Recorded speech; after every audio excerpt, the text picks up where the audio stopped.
Vamos a dar comienzo a la última mesa que tenemos programada para este encuentro de micología clínica, agradeciéndoles de vuelta la presencia y mandándoles un saludo de parte de José Cosi, quien era el coordinador original de la mesa, que no está por cuestiones personales.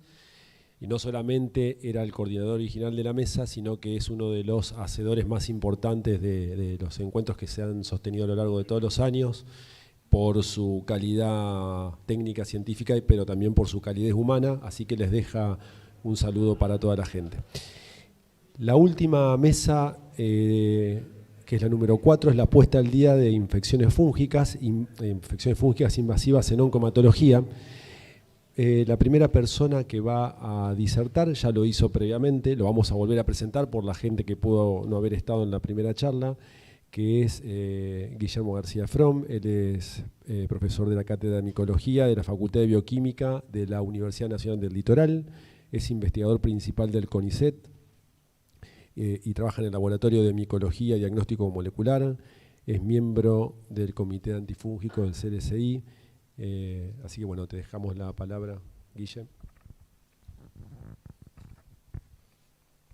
Me voy a poner acá, me parece.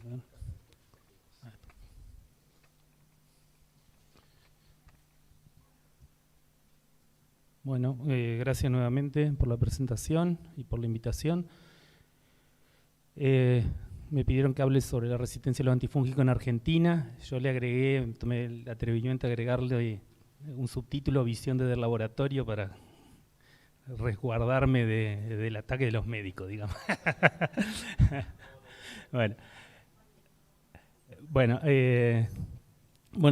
Además de lo estrictamente epidemiológico, también me pareció interesante contarles los nuevos conceptos, digamos, que van a ir saliendo del CLSI, que es uno de las instituciones que regulan, digamos, o establecen los protocolos para establecer la sensibilidad a los antifúngicos.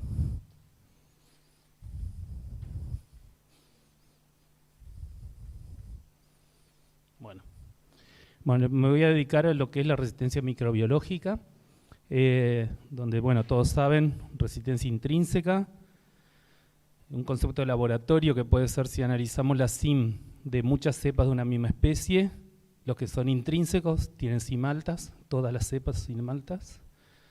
En cambio, una resistencia microbiológica adquirida o secundaria son con la misma idea, todas las cepas son de la misma especie, pero vemos que la mayoría son sensibles y algunas tienen CIM elevada. Esto es el caso de Albican con fluconazol, Krusei con fluconazol. Bueno, entonces, para detectar la resistencia intrínseca nos serviría solo la taxonomía, sabiendo que es Krusei, por ejemplo, sabemos que es resistente, pero para la secundaria necesitamos, además de la taxonomía, la sensibilidad, porque los puntos de corte, hay que tener en claro, son especie dependiente. Es decir, no es lo mismo decir que tiene una CIM de 0,25 para una Candida albicans, para Caspofungina resistente, pero 0,25 para Candida parapsilopsis es sensible. Entonces tenemos que conocer también la taxonomía. Bien, ahora nos detenemos un poquito en la resistencia intrínseca. Ahora en el CLSI hay un grupo de trabajo nuevo, que es el del grupo de resistencia intrínseca, y se está elaborando un futuro documento donde van a establecerse todos los conceptos que se van a aplicar, con suerte, a partir del 2023. Entonces, bueno, ya está definido, después de muchas discusiones, que la resistencia intrínseca se va a definir como una resistencia que se refleja en los patrones de sensibilidad no wild type de todos o casi todos los representantes de una especie, y lo más importante, que es tan común que hace que la sensibilidad sea innecesaria. Con ese concepto nos va a permitir hacer un informe donde diga, por ejemplo, Candida krusei, resistente intrínseco al fluconazol, por ejemplo, ¿no? Entonces, bueno, acá están los puntos importantes. También se va a incluir las definiciones de multidrug resistance, extensive drug resistance y pan drug resistance. Se basan en este trabajo de Arendt y Patterson. Lo interesante es que se unieron EUCAS y CLSI en esta ocasión para definirlo. Se adaptó de conceptos de bacterias, pero fíjense que multidrug resistant es aquella que es no sensible a más de una droga de más de 2 clases, extensiva, no sensible a una droga de más de 3 clases, y pan resistente es no sensible a nada. Recuerden que en antifúngicos con 3 clases son las que nos manejamos, azoles, equinocandinas y polieno y nada más. Entonces, extensive es que es resistente al menos a una droga de cada una de las clases disponibles. Se va a alertar sobre los auris emuloni. Entonces, lo que se llama complejo emuloni es un grupo de especies que incluye Candida auris, Candida emuloni, Candida pseudoemuloni, Dubausa emuloni y Vulturna. Esos son los 5 patógenos del complejo que tienen en común que son MDR, o sea, multidrug resistant. Con auris, el 93% son resistentes a fluco y alta tasa de resistencia a fotericina, y eso, IRES, es resistencia natural o intrínseca, o menor sensibilidad, mejor dicho, a la equinocandina. Fíjense, estas son una SIM típica de auria equinocandina, que si fueran albicans serían resistentes. Son entre 16 y 20 veces menos sensibles a las equinocandinas que albican. También se va a incluir que todos los basidiomycetes son resistentes naturales a equinocandinas, basado en esta guía. Filamentoso de equinocandinas, Fusarium pseudosporium, basado en datos moleculares del grupo de Edelin. Son resistentes a equinocandinas, lo mismo que mucorales. Es decir, todos estos son los que van a ir saliendo en el documento y va a habilitar al laboratorio a decir, no le vamos a hacer cima equinocandina a esta cepa porque ya sabemos que son resistentes. Lo que comentó Fernando, Terrius, resistente a anfotericina, y el Paecilomyces, también resistente a anfo. Esos 2 van a salir en la lista. Pasando a los azoles, Crusei, como ya le anticipé, y Rhodotórula va a salir como resistente a todos los azoles. Los mucorales también va a figurar con bori y fluco como resistentes naturales, basado en estos trabajos. Bien, y Aspergillus fluconazol, que es obvio, pero bueno, tienen que salir todos los que va a estar tabulado. Entonces, toda esta introducción es para que se vea lo que es esta tabla basada en las resistencias intrínsecas. Lo que está en rojo serían los que tienen algún inconveniente de resistencia. Acá está amarillo, criptococo, porque puede tener una diferencial tasa de sensibilidad. ¿Y qué pasa en Argentina? Ahí yendo ya al título, en cuanto a la resistencia intrínseca. Esto con el trabajo el último del Malbrán que hay disponible, 2011, donde si uno evalúa la tasa o los porcentajes de prevalencia de cada una de las especies de cándida en hemocultivo, vemos que albicans y tropicales son las únicas que son naturalmente sensibles a todos los antifúngicos. Todas las otras tienen algún problema de resistencia o menor sensibilidad a los antifúngicos. Entonces podemos resumir que el 40% de las levaduras aisladas en hemocultivo en Argentina tienen alguna resistencia o algún problema de sensibilidad a los antifúngicos. Con lo que quiero decir que es indispensable la identificación, obviamente, como ya todos sabemos. Lo mismo pasa con Aspergillus y los filamentosos. Se puede hacer una tabla similar, donde hay que recalcar Terrius resistente a anfotericina, mucorales a bori y equinocandinas, y lo que está acá en amarillo, que hay que hacer sensibilidad, los Aspergillus crípticos sobre todo. Acá un trabajo acá de Argentina, donde demostraron que hay Lentulus, uno de los Aspergillus crípticos de la sección Fumigati, que es resistente a anfotericina y a los azoles.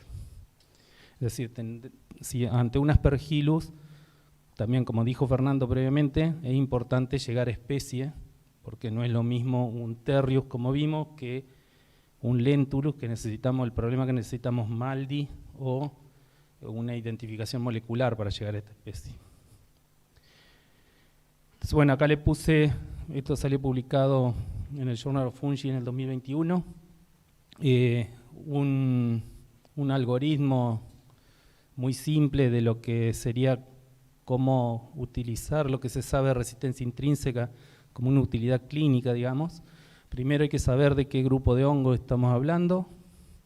Entonces, por ejemplo, si es un mucoral, tenemos la opción de anfotericina y sabu como tratamiento, pero siempre hay que hacer el aislamiento y la sensibilidad. Si es un basidiomycete, recordar que son resistentes a la equinocandinas, sin importar si sea levadura o filamentoso, y bueno, pero siempre hacer el aislamiento y la sensibilidad. Y dentro de los ascomicetes, levadura, el más común cándida, llegar a especie, sobre todo si es auris, hay que recordar que hay que aislar al paciente, aunque no está en el país, pero está, como dijeron, en Venezuela, está en Colombia, pero ya está en Brasil, Perú y Chile. O sea, nos está rodeando así, en cualquier momento salta. Entonces, bueno, primera opción, ya también lo han dicho, equinocandinas, pero hay que tener cuidado con la resistencia secundaria, que se da en muchos casos en las candidiasis intraabdominales, el foco de generación de resistencia equinocandina. Cuando se usa equinocandina puede generarse resistencia por el bajo nivel de droga que se llega en ese foco. Bien. Entonces ahora pasando a la resistencia secundaria, también hay otro grupo de trabajo, que es el que pertenezco, el grupo de trabajo de cutoff de breaking points. Definimos qué es la resistencia secundaria, esto también va a ser un documento. Es aquella que se desarrolla después de un tratamiento antifúngico, que puede ser in vivo o una exposición ambiental. Eso se agrega por Aspergillus sobre todo, que puede tener exposición a los azoles. Entonces, en este caso, solo la taxonomía no me sirve para anticipar la sensibilidad. La evaluación de la sensibilidad se hace necesaria en muchos casos y la selección de la terapia debería estar basada en esta sensibilidad. Bueno, esto ya está recomendado en las guías de tratamiento, donde dice que, por ejemplo, en esta, la de Isla de Cándida, que se debería hacer evaluación a todo aislamiento de sangre y también a todo aislamiento que haya tenido un tratamiento previo a quinocandina, porque la resistencia a quinocandina surge solo post-tratamiento. Es muy difícil, es diferente, por ejemplo, en Aspergillus, que hay pacientes con Aspergillus resistentes, pero son naif de azoles, o sea, nunca han estado en contacto porque lo toman del ambiente, ¿bien? Pero con la quinocandina siempre condición que haya tenido un tratamiento previo. Y recalca, sobre todo, en glabrata y parapsilopsis. Glabrata por ser haploide, como ya dijo Damián, para que tengan una idea, en el laboratorio nosotros por ahí generamos mutantes espontáneos a equinocandina. Con glabrata uno pone un inóculo de 10 a la 8 levadura, lo deja un día en equinocandina y salen entre 3 a 5 mutantes que estaban mezclados en esa población. Con albicans, por ejemplo, que es diploide, hay que poner primero, para empezar, 10 a la 10, o sea, un inóculo mucho más alto, y se hace por etapa. Primero aparece el heterocigoto, que tiene una sensibilidad intermedia, y después de un segundo tratamiento con equinocandina, aparece el resistente natural. Entonces, glabrata con un bajo inóculo podemos obtener fácilmente resistente. Bien, entonces bueno, este es el resumen, lo paso porque... ¿Qué pasa en Argentina? El bajo uso de quinocandinas hace que casi no haya resistencia. Solamente, que yo sepa, hay un episodio reportado en las publicaciones que es del grupo del Hospital Británico de Agustina Forastiero, una Candida krusei, pero que figura en los papers como español porque lo hicieron en España, llevó la cepa a España. Bueno, pero fue aislado acá en el Británico en Buenos Aires. Bueno, datos de resistencia. Como el último trabajo que hay del Malbrana de 2011 y después han publicado pero en congresos, me parece más certero quizá usar estos datos que son del CDC Sentry. El Sentry está en Iowa y tiene cepa de todo el mundo, entonces los resultados que muestra el Sentry tiene una representatividad relativa de lo que pasa acá en Argentina. Acá hay hospitales que envían. Bien.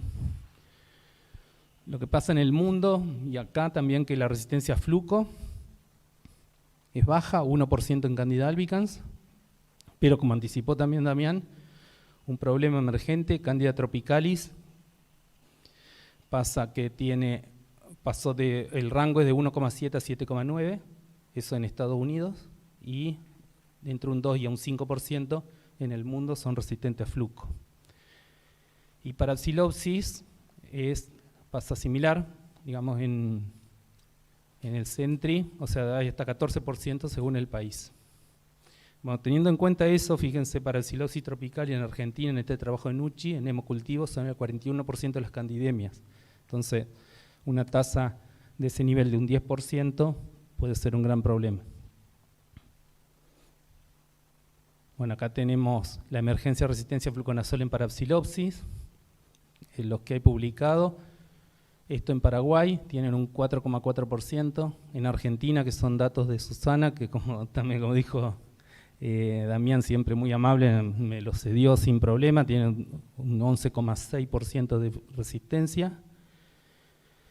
En Brasil se han publicado también casos, y bueno, en Estados Unidos. Pero lo importante de esto, más que la tasa en sí, es, mire cómo está pasando en todo el mundo la emergencia de resistencia a fluco, pero clonales.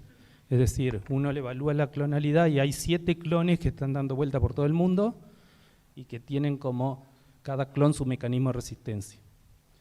Es decir, se está pasando algo similar con Auris. En Auris hay un clon en Colombia, un clon sudamericano, un clon asiático de Corea y Japón que son sensibles a fluco, un clon que es más norteamericano europeo. Bueno, acá está pasando similar, es decir, son cepas que parece que se instalaron para quedarse. Entonces, fíjense, en todos los países están apareciendo. Y este es el extremo en Sudáfrica, 53% resistencia a fluco y 44% resistencia cruzada a voriconazol además. Bueno, estos son datos nuestros, aclaro que son sesgados porque nosotros recibimos muestras en general más resistentes de lo habitual, supongo, porque nos mandan para que estudiemos mecanismos de resistencia a veces. Entonces, bueno, son datos de SIM de las cepas que recibimos entre 2015 y ayer, literalmente. Entonces, bueno, acá están los números. Nos detuvimos en las cepas en las especies más comunes.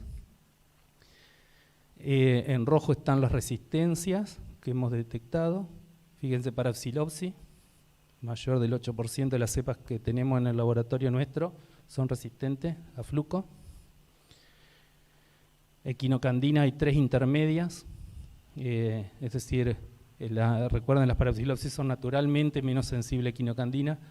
Para que sean intermedias tienen que tener una SIM de 4, que es re alto para parapsilopsis, y esas 3 cepas tuvieron tratamiento previo con equinocandina. Tropicalis, solo una cepa resistente, lo mismo que glabrata. Recuerden, glabrata con fluco son todas sensibles dependientes de la dosis, es decir, solo por llamarse glabrata hay que darle más dosis al paciente, y solo resistentes las que tienen SIM mayores de 64. Es decir, no hay categoría de sensible en glabrata, fluconazol, como en todas las otras especies. Entonces, si es glabrata se usa 4 veces la dosis habitualmente, y bueno, en este caso acá, en esta 71 cepa había 3 resistentes. Pero bueno, le aclaro que puede ser sesgado, no es que recibimos todas las muestras de todo. Bueno, pasando a algo de mecanismo de resistencia que me pidió José que contara algo. Bueno, me decidí más que irme muy a lo molecular, mostrarle algo de que hay una relación geno y fenotípica que tiene utilidad clínica. Los mecanismos de resistencia, que estos son los mecanismos clásicos, se comparten con bacterias, con células eucariotas en general. Acá solamente falta, acá irían las beta-lactamasas, que en hongos no hay. Pero si consideramos que esta es una cepa wild type, donde hay un mecanismo, una vía metabólica catalizada por esto que es la enzima, digamos que esta enzima lo que hace es poner este palito al cuadrado. Entonces, esa es la vía metabólica normal. Cuando está el antifúngico, se bloquea la actividad de esa enzima y ese palito no se puede unir, supongamos que es un metilo, ¿no? Entonces, eso es la actividad del antifúngico, y esta célula al no tener este producto, muere o no crece. Uno de los mecanismos es la alteración de la interacción droga-target. El target sería la enzima.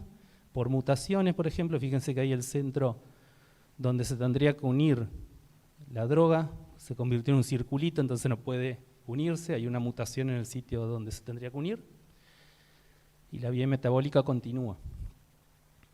O una hiperexpresión del target, es decir, las moléculas target son correctas, no hay mutaciones, pero hay un exceso, entonces algunas son inhibidas y las que quedan libres se continúa el metabolismo.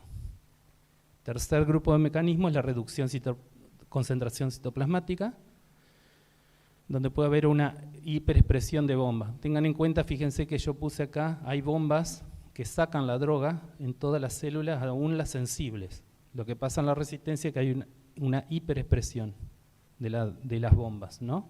Entonces, el antifúngico entra al citoplasma, pero no alcanza a interactuar con el target y es eliminado. O directamente no penetra. El caso de histoplasma con 5-fluorcitosina no tiene cómo penetrar porque le falta la permeasa. Bien. Y la última es lo que se llama el bypass metabólico. En Aspergillus los hongos filamentosos son más complejos, tienen más vía metabólica, entonces puede estar inhibida una de las vías correctamente, pero existe otra vía secundaria que te da el mismo producto y ese hongo es resistente. Entonces, pasando a los mecanismos de resistencia comunes, son esto de la vía metabólica que les anticipé con el cuadrito y el palito, es el anosterol, el reactivo, que te da simosterol, producto, catalizado por la 14-alfaterol de metilasa, que es donde actúan los azoles. Esta es la molécula, digamos, más real. Lo que pasa, esos canales que ven en rojo y azul es donde penetran los azoles y compiten con el lanosterol. Entonces acá está un gráfico más limpio, digamos, sacando lo que es sólido, se dejan solo las cadenas de proteína. Acá vemos en celeste el lanosterol, que pierde el metilo y sale como simosterol, que es el azul. O sea, la proteína lo que hace es flipar de una posición a la otra y en ese cambio saca el metilo y sale el simosterol. ¿Qué pasa cuando, bueno, acá está más detallado, este es el lanosterol interactuando con el grupo hemo de la enzima, eso amarillo es el grupo hemo, y ahí le está sacando el metilo, no sé si lo distinguen en rojo. Entonces, fíjense, en el mismo canal puede penetrar el itraconazol compitiendo con el lanosterol por la misma posición, entonces ahí inhibe la enzima. El itraconazol queda adentro y no entra el lanosterol y no se cumple la función. Entonces, fíjense que, por ejemplo, este aminoácido, el I-126, cómo interactúa, está muy cerca del itraconazol. Bien. Acá tenemos, esto es fluconazol ahora, y como ven, está como más profundo en el canal. Todos los aminoácidos que están acá arriba y que interactuaban con ITRA, no interactúan. Eso es importante para entender, ¿ven? Está al revés, ahí quizás lo tendría que haber dado vuelta, pero bueno, ¿se entiende? Ahí, el fluco es una molécula chiquita, llega más al fondo. Entonces fíjense que acá el mismo aminoácido está interaccionando con fluco, pero hay otro que interacciona solo con fluco. Eso me permite anticipar una relación genofenotípica que va a ser resistente a uno y sensible al otro azol, según la mutación que tenga. Es decir, si tiene mutación K143 va a ser resistente a fluco, pero sensible a ITRA, y si tiene I-126 resistente a ITRA y no a fluco. Segundo mecanismo son las bombas, hiperexpresión. Hay varias bombas, pero bueno, se agrupan por suerte en familias. Entonces tenemos la familia MFC, que está codificado el principal gen MDR, tiene la particularidad de que no usa ATP, intercambia, pero es específica de fluco, nada más. Es decir, una hiperexpresión de las bombas de la familia MFS genera resistencia a fluco, pero una hiperexpresión de las bombas ABC, que son más promiscuas, agarran cualquier fluco, cualquier azol que haya en el citoplasma y lo saca. Entonces, si hay hiperexpresión de estos genes, hay resistencia cruzada a todo. Entonces, viendo una cepa puede ser sensible a fluco, podemos anticipar, resistente a fluco, podríamos anticipar que tiene una hiperexpresión de esta bomba y no de esta. Pero si es resistente a todo, tiene más probable este mecanismo. Bien. Tercer mecanismo, las aneuploidías, es decir, hay duplicaciones cromosómicas, tipo las aneuploidías en humanos, ¿no? Si la aneuploidía en el cromosoma 5, en el cromosoma 5 está el ERG11, que es el gen que codifica la 14-alfa-metilasa, hay una hiperproducción de la enzima y da resistencia. Se han descrito cepas que nosotros tenemos, o sea, hay acá en Santa Fe, que son un monstruo así, que tienen 5 brazos largos del cromosoma, 3 brazos largos del cromosoma 5, es decir, tiene triple cantidad de enzima que el wild type, que es así. ¿Bien? Entonces, estos son los fenotipos posibles y conociendo estos fenotipos podemos anticipar qué mecanismo tiene. Y esto tiene su importancia clínica, aunque no parezca. Bueno, los fenotipos posibles son sensibles a todos los azoles, resistentes solo a fluco, entonces el mecanismo más común es, como les dije, bomba MFS o mutación en el canal, como les dije, en el fondo del canal, en la fotito que les mostré. Hay resistencia a fluco y bori, que cuando hay una hiperexpresión de esas bombas, mediada por este gen, o mutaciones en el ERG11 en ciertas posiciones que se conoce ya. Resistencia a fluco y triposa, pero sensible a bori, cuando hay mutaciones en la entrada del canal. Bori es una molécula chica, se va al fondo y actúa igual aunque haya mutaciones. Y resistencia a todo, puede haber hiperexpresión de bombas, otras mutaciones del ERG11, aneuploidías o combinaciones. Bien, entonces, la utilidad, digamos, que puede tener esto, es que si se fijan es que siempre el primer azol que se toca es el fluco. Siempre, cualquiera sea el mecanismo, el afectado es el fluco primero, ¿no? Entonces, podemos decir que el fluco es el marcador de la resistencia a los azoles. Es decir, si tenemos una cepa sensible a fluco, podríamos usar cualquier azol. Como dato, digamos, genéticamente sería imposible lo inverso. ¿Bien? Entonces, si tenemos una baja cima fluco, es el mensaje sensible a todos los azoles. Algo positivo, digamos. Vamos. Aspergillus, resistencia a azoles. Esto sería el ERG11, el equivalente, que se llama CYP51. Acá lo hice lineal para que se entienda mejor en vez de toda la maraña de proteínas. Pero bueno, hay ciertos aminoácidos que se conocen que dan resistencia por un cambio en esos aminoácidos. Perdón, ahí está. Entonces, sabe, las mutaciones en G54 dan resistencia a los azoles de cadena larga y triposa, el G138 a todos, este grupo en el hotspot 2, que es el centro de la molécula, da resistencia a ITRA solamente, y bueno, así cada aminoácido tiene su resistencia. Después tenés las combinaciones con alteraciones en el promotor. Entonces, pasando a nuestras cepas, este es nuestro cepario de Aspergillus, lo mismo hasta ayer.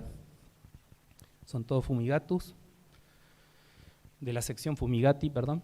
Bueno, entonces acá están el número, indica el total, y lo que está en paréntesis son los autóctonos, digamos, los de realmente de Santa Fe, porque nosotros recibimos de todos lados, de Perú, de Tucumán y de Colombia, de colaboraciones, de todos lados. Pero lo que es claro es que hay patrones. Hay 185 que son sensibles, quitemos fluco que es resistente siempre, ¿no? Pero sensible a todos, a los tres, a ITRA, BORI y POSA. Este grupo que es resistente a ITRA solo, este grupo que es resistente a ITRA y POSA, este que es resistente a ITRA y algo alto a los otros y así, ¿ven? Bueno, entonces, esto también tiene su relación fenotípica. Las mutaciones en G54 dan resistencia a ITRA solo. O sea, esto es el detalle de esta foto, ¿no? En la vida real, ¿no? Entonces, cada patrón tiene su mutación característica. Y acá hay 10 que no pudimos amplificar nunca, el gen CYP51, y que bueno, con el tiempo nos dimos cuenta que eran Lentulus, que son resistentes a todo. ¿Bien? Y esa es la razón. Lo que ven en amarillo es la proteína de Lentulus, lo que ven en violeta es la proteína de Fumigatus. Como ven es distinta y así se ubica el voriconazol en la posición. Entonces, Lentulus entra distinto y no funciona. Bueno, acá son publicaciones que hemos hecho describiendo las distintas mutaciones que fuimos encontrando. Este era un paciente en un ojo, le aislaron aspergillus después de una lesión laboral. Tenía una mutación G54, resistente a ITRA. Un paciente oncohematológico, tiene esta mutación que es la que está muy abundante en Europa. Esta es una mutación que describimos hace poco con el grupo de Luján Cuesta que están en Buenos Aires, un paciente con fibrosis quística, es la primera vez que se describe en el mundo esa mutación, una combinación de 4 mutaciones distintas. Bueno, y también del grupo de Luján, que estudiamos un montón de fibrosis quísticas y encontramos un 8, un 9% resistente a triazoles. Bueno, y acá demostrando que los crípticos resistentes están en el ambiente en Argentina. Eso para que lo tengan en cuenta. Y acá un resumen de lo que hay descrito. En Argentina tenemos esta mutación que da resistencia a ITRA y BORI, esta otra que da resistencia cruzada a todos, esta es la que describimos, que es la única vez que se describió en el mundo, esta resistente a BORI y a ITRA. Entonces acá en Argentina es de donde más se ha descrito distintos tipos de mutación en Sudamérica. Entonces, un cuadro similar al anterior, fíjense, los fenotipos posibles, sensible a todo, resistente a ITRA y POSA, a todos, a ITRA y BORI, ITRA, POSA y BORI. Entonces, al igual que en Cándida, acá el marcador es ITRA. Es decir, el itraconazol en el marcador, la baja cima ITRA habilita a que todos son sensibles. Bueno, eso, nada más.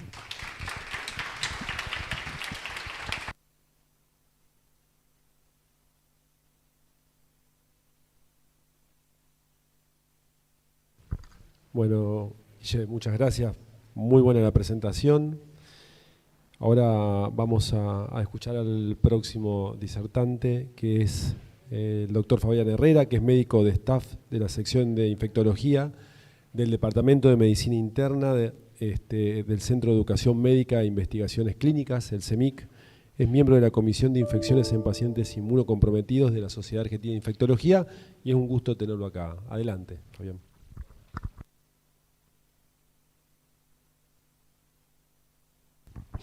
Hola, ahí está. Igual yo hablo fuerte, así que podría hablar sin micrófono. Bueno, Damián, te agradezco mucho que me hayas invitado, Damián, bueno, todo el comité organizador. La verdad que es un placer estar acá con ustedes y que se hayan quedado hasta esta hora, además. Así que se los agradezco doblemente a ustedes. Antes de empezar esta presentación, que fíjense la pregunta desafiante que me dijeron, que tenía que resolver esta pregunta. ¿Estamos abandonando el tratamiento empírico antifúngico en pacientes neutropénicos prolongados y severos? Junto con las micosis de brecha, son los dos temas más importantes en este grupo de pacientes actualmente, los temas más desafiantes. Me gustaría saber acá en la audiencia, que levanten la mano, ¿quiénes ven pacientes oncomatológicos neutropénicos? Perfecto, bastantes, diría casi la mitad de la audiencia. Muy bien. De todos ustedes, ¿quiénes utilizan en este tipo de pacientes tratamiento empírico antifúngico? Bueno, casi todos. Bueno, vamos a ver cuál es la visión actual de la bibliografía, de las guías, de los expertos, y al final les voy a mostrar la experiencia de la vida real de mi hospital. Vamos a empezar. A ver, ¿cómo es esto? ¿La de abajo? Ahí está. Bueno, estos son mis conflictos de interés como disertante, como participación en Advisory Board y la beca. Yo les preparé esta agenda. Primero vamos a, obviamente, definir lo que es un tratamiento empírico antifúngico. Vamos a ver qué dicen las guías al respecto de esto. La epidemiología y la etiología de las IFI en oncomatológicos, porque sin eso no podemos hablar de tratamiento antifúngico, estamos hablando de hongos. Las infecciones fúngicas de brecha, que las vamos a tocar también porque involucra este tema del cual vamos a hablar ahora. Y luego vamos a, sí, dedicarnos a las 2 estrategias de tratamiento antifúngico temprano en estos pacientes, que son el tratamiento antifúngico empírico, el tratamiento guiado por diagnóstico. Y después, bueno, los datos que yo les prometí. ¿Cuál es la definición de tratamiento antifúngico empírico en un paciente neutropénico de alto riesgo, prolongado y severo? Es esta. Es la administración de antifúngicos, después vamos a ver cuáles, a un paciente que tiene fiebre persistente o recurrente, luego de un tratamiento antibiótico apropiado de 4 a 7 días y que no tiene signos de foco clínico ni documentación microbiológica, ¿sí? ¿Y en qué se basa esto? Se basa en que las IFI son muy frecuentes en estos pacientes, son la segunda causa de infección luego de las infecciones bacterianas. Una de las manifestaciones más frecuentes, por no decir la más frecuente, es la fiebre. Los cultivos negativos no descartan IFI. Ojo que estas definiciones son de la década del 70, no había ni galactomanano ni PCR, todo lo que ahora hace Guillermo no existía, no había ni siquiera tomografía, recién empezaba, así que imagínense. Y una potencial, porque vamos a ver si es real, una potencial reducción de la morbilidad y de la mortalidad. Pero esto tiene sus contras. ¿Cuáles son? Que hay un sobretratamiento promedio. La mayoría de los estudios que hay sobre este tema dicen que estamos sobretratando al menos a un 50% de pacientes que no tienen IFI, o sea que estamos tratando fiebre, ¿sí? Que no tienen IFI. Ese es el mínimo porcentaje. Obviamente los costos, porque todas las medicaciones antifúngicos, estuvieron hablando de los triazólicos, de la anfotericina liposomal, de la anfotericina complejo lipídico, ustedes saben que son medicamentos de alto costo y que además tienen efectos adversos, y muchos de ellos efectos adversos serios. Lo que le dijo Fernando, que yo lo estuve escuchando, es así: en pacientes oncomatológicos de alto riesgo, la anfotericina desoxicolato tiene un 30% de nefrotoxicidad severa, y eso puede traernos problemas en el manejo y les puede traer hasta juicios. Nosotros dejamos de usar anfotericina desoxicolato entre el año 2009 y 2010, ya lo queríamos hacer, y bueno, ¿qué nos forzó a hacerlo? Que tuvimos un paciente que nos derivaron de otro hospital. ¿Se acuerdan el brote de infecciones de ligamentos cruzados por mucorales de hace muchos años? Bueno, este paciente se había hecho una cirugía de ligamentos cruzados en otro hospital, bueno, punciones, bueno, lo trataban con antibióticos, a veces peor, nos lo derivan a nosotros y en la primera punción tenía hifas senocíticas en el líquido. Bueno, en ese momento, año 2009, nosotros usamos anfodesoxicolato de esquema de elección para los mucorales y solamente le pasábamos a lipídicas cuando la creatinina subía más de 2, 2,5. Creo que todo el mundo hacía lo mismo en ese momento. Hicimos eso con ese paciente que tenía 29 años y tuvo la mala suerte de hacer una insuficiencia renal irreversible crónica. Nos hizo un juicio y lo ganó, un juicio recontra multimillonario. Así que les aclaro que usar estas drogas tan tóxicas puede tener consecuencias inclusive para el sistema de salud y para su hospital. Así que eso es una anécdota, pero también es importante, los efectos adversos. Muy bien. ¿Qué dicen las guías internacionales? Hay muchas guías. Yo les puse las últimas 3 que salieron al respecto. Estas son las guías de la Sociedad Española de Microbiología e Infectología en conjunto con la Sociedad de Hematología. Fíjense, ¿qué dicen al respecto del tratamiento antifúngico empírico? Está indicado en pacientes de alto riesgo, luego de 4 a 5 días de antibiótico, con inestabilidad hemodinámica y que no reciban profilaxis para hongos filamentosos. Y hacen una aclaración, que justamente no está en estos pacientes que reciben profilaxis apropiada para hongos filamentosos indicado en la mayoría de los pacientes. Vamos a ver qué dicen la Sociedad Alemana de Infectología en conjunto con la Sociedad de Hematología Alemana. Dice algo muy parecido. En este caso está indicado en pacientes neutropénicos de más de 7 días, ya ponen el concepto de neutropenia. Ellos ponen el corte más de 7, pero la mayoría pone más de 10 como neutropenia prolongada. Que tengan fiebre durante más de 4 días, nuevamente, que no reciban profilaxis con triazólicos con probada efectividad contra Aspergillus, y ellos se juegan mucho más, ponen no recomendado en pacientes que tengan profilaxis anti-hongofilamentosos, ¿sí? Y las últimas que se publicaron son las guías de los Institutos Nacionales del Cáncer en Estados Unidos, que dicen lo mismo. Neutropenia de alto riesgo, fiebre más de 4 días y que no reciban profilaxis contra filamentos. O sea, ya les estoy diciendo que el universo de pacientes que debe recibir el tratamiento antifúngico empírico parece que se redujo, ¿no es cierto?, con esto que dicen. Entonces yo ahora quiero analizar con ustedes por qué las guías dicen lo que dicen. Entonces para eso tenemos que empezar a desandar el camino desde el principio, desde los hongos, que es lo que nosotros queremos tratar con un tratamiento antifúngico empírico. Así que vamos a ver algunos estudios de la bibliografía sobre la epidemiología. Bueno, estos son los estudios más grandes que hay sobre incidencia de IFI en leucemia mieloblástica aguda, que es, junto con las mielodisplasias, las enfermedades oncomatológicas en donde nosotros encontramos mayor cantidad de IFI. Son los de mayor riesgo, como ustedes saben. Fíjense, este es un estudio hecho en Asia, en donde, bueno, en barras azules o celestes van a ver que son las IFI probadas y probables. Ya Guillermo les explicó los criterios del EORTC para los oncomatológicos. Las posibles son aquellas que terminan, la mayoría, no siendo IFI, así que nos vamos a enfocar aquí. En este estudio, ninguno de los pacientes recibía profilaxis antifúngica y tuvieron cerca de un 12% de IFI probadas y probables, que es un número interesante.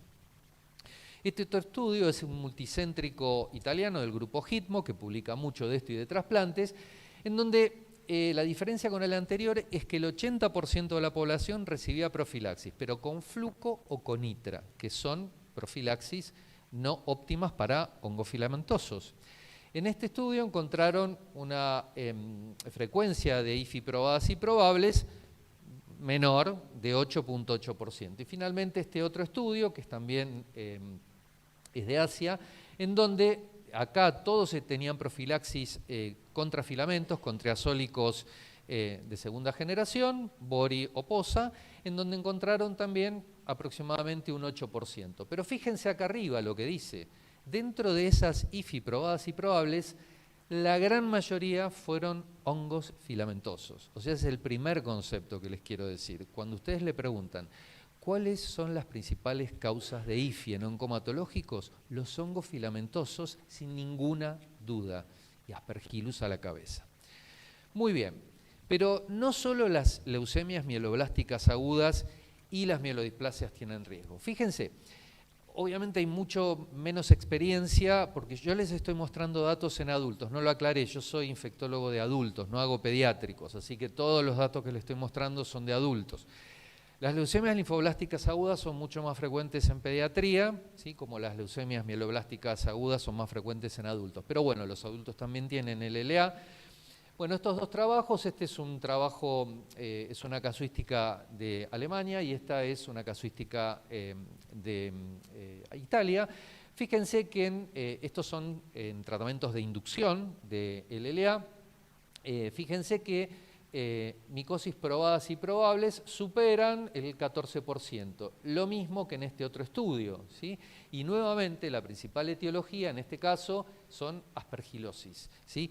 La mayoría de los pacientes tuvo aspergilosis. Y este es otro escenario del cual estamos viviendo actualmente y el cual se está multiplicando. Seguramente todos los que levantaron la mano y ven pacientes oncomatológicos saben que estamos en la era, se está mudando a la era de los hipometilantes, del venetoclax y de otras moléculas que inicialmente se creía que eran más benévolas para los hongos y que había menos incidencia que con un 7+3. Lamentablemente no es así. Fíjense, estos dos estudios son dos estudios de Estados Unidos de América, en donde en este solamente recibían hipometilantes, azacitidina o decitabina, en donde tuvieron 16% de esta cohorte IFI, de los cuales nuevamente Aspergillus a la cabeza.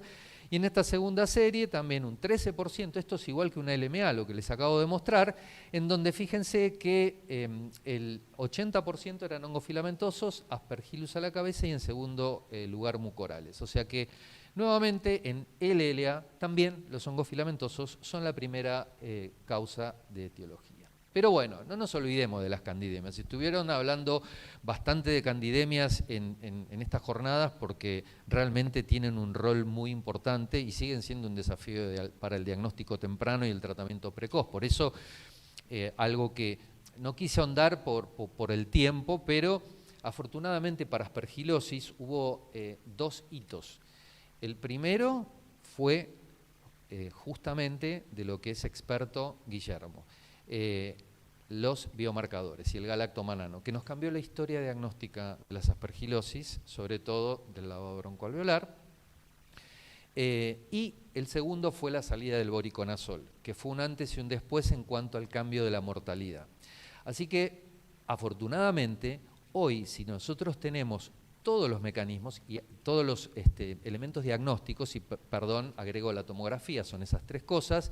Si uno cuenta con tomografía, con galactomananos y tiene la posibilidad de tener el voriconazol ante la sospecha o confirmación de una aspergilosis, ustedes tratándolo precozmente tienen la chance de una sobrevida del 80%, cuando antes eso era la mortalidad, ¿sí? Con las cándidas no pasó eso, porque todavía faltan disponibilidades de métodos diagnósticos precoces como los que se comentaron en la práctica clínica, ¿sí? Nosotros tenemos el T2, por ejemplo, ¿no? Que después, Guillermo, no sé si lo mencionaron hoy, pero bueno, o algunos otros, sí, por eso. Gracias que algunos centros tenemos el Malditov, que bueno, tuvo un impacto bastante importante. Pero bueno, en oncomatológico sigue pasando lo mismo. La mitad de los pacientes que tienen candidiasis invasoras tienen hemocultivos positivos y uno muchas veces llega tarde. Muchos de estos pacientes se chocan y cuando hay shock la mortalidad es elevadísima. O sea que la mortalidad en candidemias en oncomatológico sigue siendo entre 30 y 40%. Eso no varió y se debe a esos factores. Vamos a epidemiología.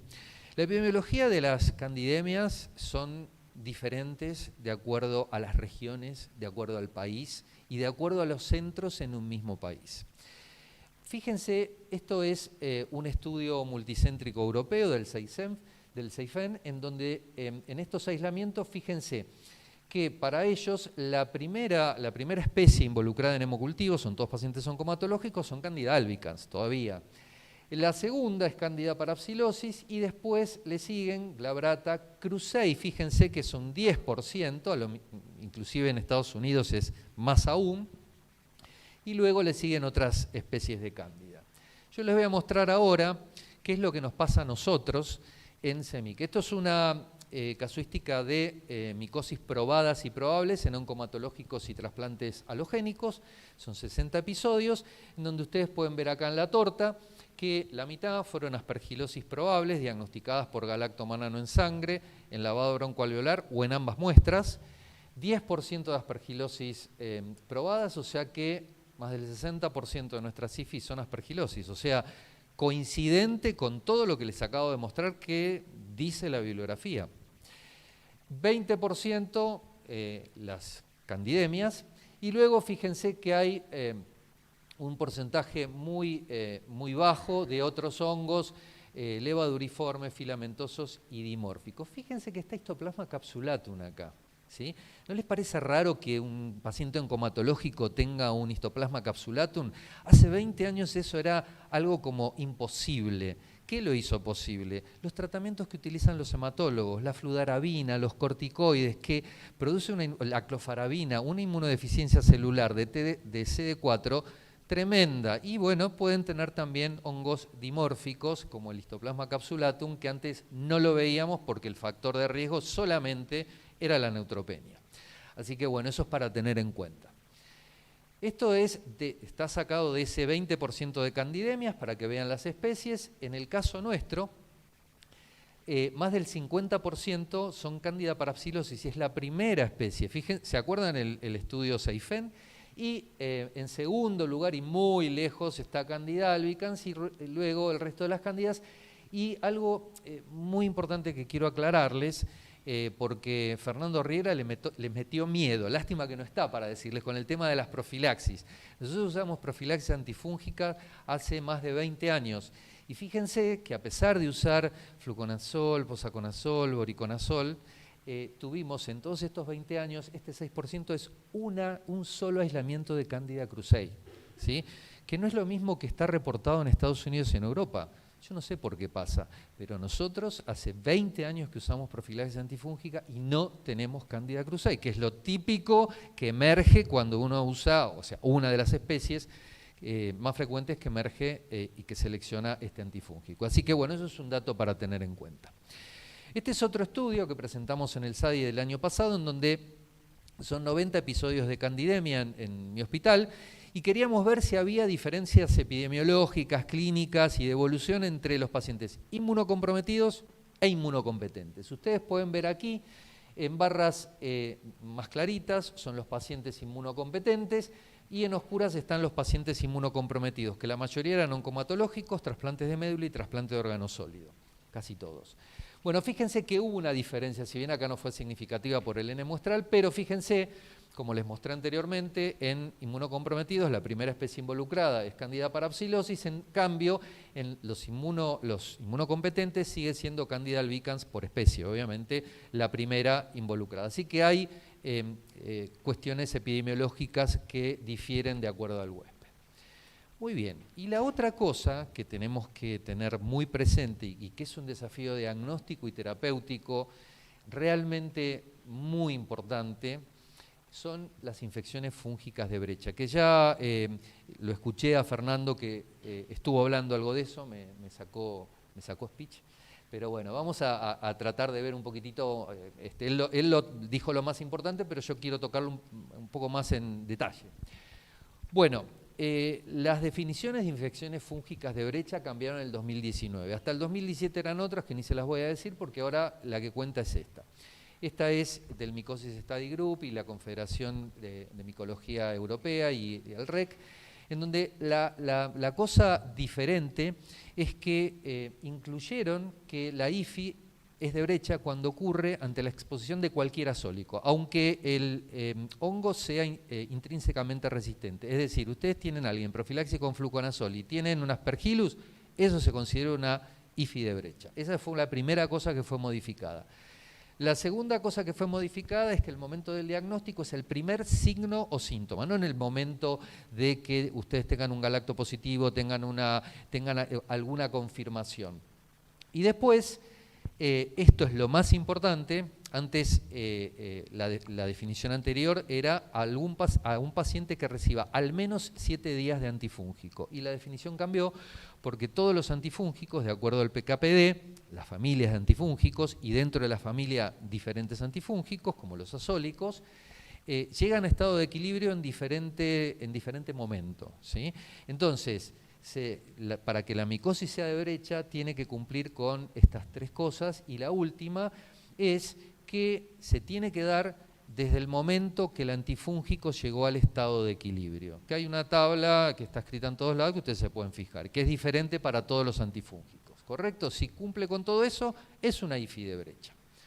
Vamos a ver con qué frecuencia estamos viendo las IFIs de brecha en los pacientes oncomatológicos. Bueno, esto es una recopilación de 20 estudios en donde ustedes pueden ver que en estos estudios encontraron 5%, siempre estamos hablando de probadas y probables, que son las que uno tiene un grado de certeza que es una IFI. Nuevamente, con los que les mostré anteriormente, ustedes pueden ver aquí que las más frecuentes son Aspergillus, pero fíjense, para un poco remarcar el valor de los biomarcadores, la mayoría se diagnosticó por galactomanano. No vamos a hablar de las especies porque después les voy a comentar algo un poquitito más, digamos, más en detalle, pero acá en esta parte de la torta se repartieron bastante frecuentemente. Cuando uno sabe perfectamente que en un paciente que no recibió azólicos, la sección fumigatus está ahí arriba y después viene todo el resto. Bueno, acá fíjense que de los que tuvieron aislamiento fue bastante parejito, ¿sí? Así que eso es una cosa a tener en cuenta. Pero más importante aún es ver las IFIs de brecha con cada antifúngico, con el que ustedes elijan para hacer una profilaxis, si la eligen. Ustedes pueden ver aquí las IFIs de brecha en LMA con fluconazol. Estos es uno de los estudios randomizados y controlados más grandes que, como ustedes pueden ver, es el más reciente, del año 2019, con un número muy importante, 7%, no es nada despreciable. Pero fíjense, los estudios de la vida real muestran una frecuencia de IFI de brecha de entre el 10 y el 15% con fluconazol, o sea, es muy elevada, ¿sí? Teniendo en cuenta que estos hongos tienen una mortalidad también muy elevada. Ustedes pueden ver aquí este estudio que también es de la vida real, no es un estudio aleatorizado, en donde este hospital comparó la frecuencia de IFI de brecha entre los que recibieron voriconazol, itraconazol y fluconazol, nuevamente coincidente con los estudios que les mostré anteriormente. Ellos hicieron el análisis multivariado y justamente haber recibido voriconazol fue un factor protector para no tener una IFI, así que confirmó que el antifúngico con el que menos IFI de brecha tenían ellos con sus políticas de profilaxis era con voriconazol. Pero estudios más recientes muestran datos mucho más alentadores en este sentido, en donde ustedes pueden ver estos dos estudios que compararon las políticas, son dos hospitales, son de Estados Unidos, que tuvieron una época que utilizaban bori, luego se pasaron a posa, o que utilizaban los dos azólicos en pacientes, la mayoría eran leucemias mieloblásticas agudas y mielodisplasias. Ustedes pueden ver, la incidencia de IFI de brecha es bajísima, es hasta más baja que el estudio randomizado que se publicó en el New England en el año 2007, que motivó la aprobación del posaconazol. Y fíjense en este, 0. Así que ya el mensaje que les voy diciendo, como ustedes están viendo, es que los mejores azólicos para evitar IFIs de brechas son posaconazol y voriconazol. De eso creo que hay bastante prueba.